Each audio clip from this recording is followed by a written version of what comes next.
गोरे गोरे अंग हो। ए भौजी सुना तारे बाल्टी में घोरले बानी लाल पियर रंग हो। होलिया में रंगब भौजी गोरे गोरे अंग हो।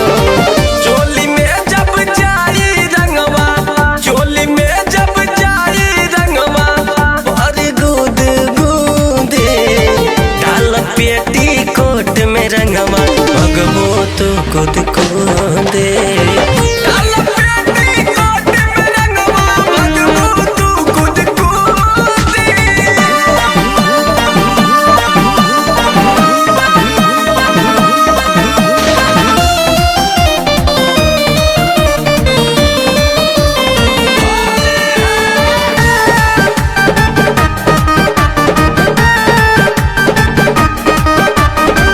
होलिया के दिन में ना करके घुमाना रंग दे अब भौजी तोहार में न करा खाना।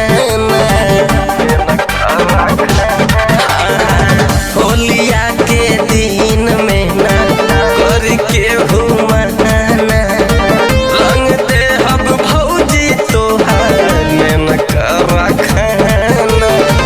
अभिनव